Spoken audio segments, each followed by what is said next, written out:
Hello everyone, and welcome back to the channel. It's always a pleasure to connect with you as we explore powerful life lessons and elevate our perspectives through deep reflection. Today, we are going to tackle a subject that often goes unnoticed, but is absolutely central to the trajectory of your personal and professional life: the way you respond in the very first moment of challenge. That split-second reaction. That internal reflex when something goes wrong, when plans collapse, when people disappoint you or life throws a curveball. That is where your real character, cultivation, and future begin to reveal themselves. Let me ask you, have you ever faced a sudden crisis and felt completely overwhelmed, lost your temper, or froze in fear only to regret later, thinking, if only I had stayed calm, maybe things would have turned out differently? If that resonates with you, then today's journey is going to be deeply personal and transformative. Because what we are talking about isn't just about impulse control, it's about identity, self-mastery, long-term outcomes, and ultimately, your elevation in life. In this ever-changing world, you are bound to face unexpected scenarios: losses, misunderstandings, betrayals, rejections, abrupt changes. These moments are not avoidable, but your first reaction to them is not predetermined. You can train it, you can refine it, you can make it your greatest strength. Let's start with the story of Zheng Guofan, a historical figure known not for natural brilliance, but for his sheer depth of character and personal development. Born in the late Qing dynasty, he failed the imperial exam 6 times before finally passing on the 7th try. After one especially humiliating failure, a high-ranking examiner mocked his work publicly, calling it incoherent and shameful. Most people would have broken under the weight of that ridicule. They would have given up, spiraled into despair, or blamed the system. But not Zheng Guofan. His first reaction was not anger or blame, it was reflection. He took the rejected paper home, studied it line by line, and realized he lacked depth and vision in his writing. Instead of quitting, he devoted himself to studying broader philosophies and enhancing his understanding of the world. Years later, not only did he rise through the scholarly ranks, but he also became one of the most respected statesmen in Chinese history. What changed his life wasn't just resilience, it was the clarity and self-awareness he activated in that first reaction after failure. This kind of response is what we call internal leadership. It's not about commanding others, it's about commanding yourself. It's the inner maturity to say, this hurts, but there's something here for me to learn, instead of, why does this always happen to me? The way you react to adversity reveals your depth of character more than any resume or title ever could, and more often than not, it's that initial emotional reflex, whether to explode, shut down, blame, or reflect, that sets the tone for everything that follows. In the modern world, the ability to stay composed in the face of pressure has become one of the most valuable traits. People around you, your colleagues, friends, family, are all navigating stress, unpredictability, and emotional turbulence.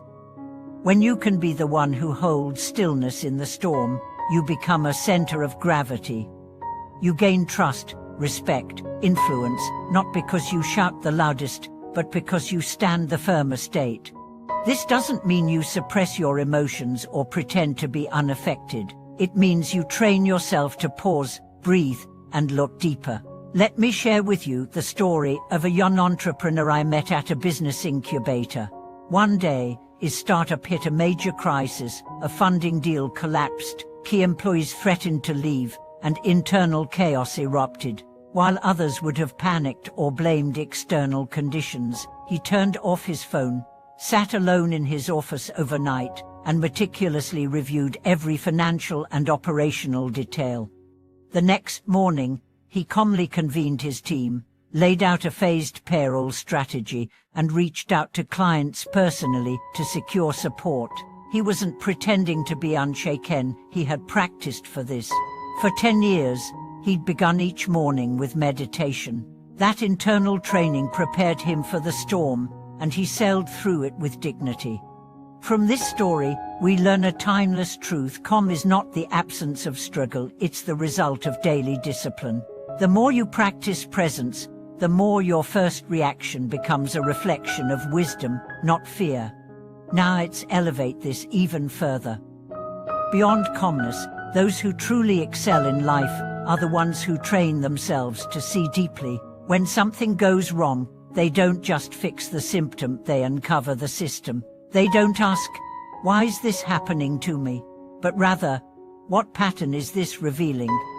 One of the most respected traits among high-level thinkers is pattern recognition, the ability to see through surface chaos into the structure beneath. This is what allows a great chess player to predict 5 moves ahead.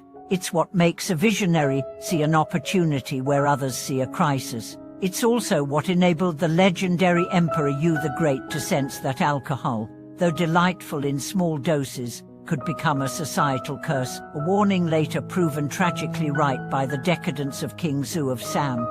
Seeing deeper means stepping out of reactive loops. It means asking better questions.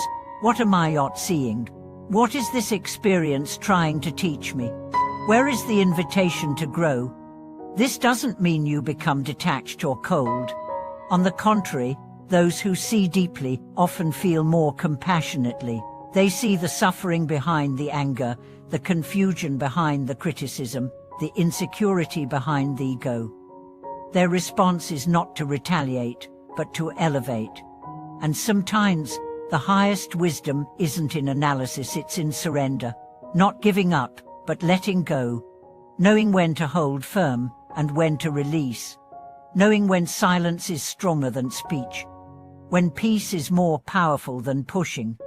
This was beautifully embodied by Shi Tai-sheng, a writer who lost the use of his legs at age 21. What could have broken him became the seal of his genius. He didn't curse fate.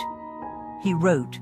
And through writing, he transformed suffering into beauty, despair into insight. His words, shaped by pain but not defined by it, lit up the hearts of millions. His first reaction wasn't to fight life, but to meet it, and in doing so, he transcended the very limits that had tried to define him. So, what can we take from all of this?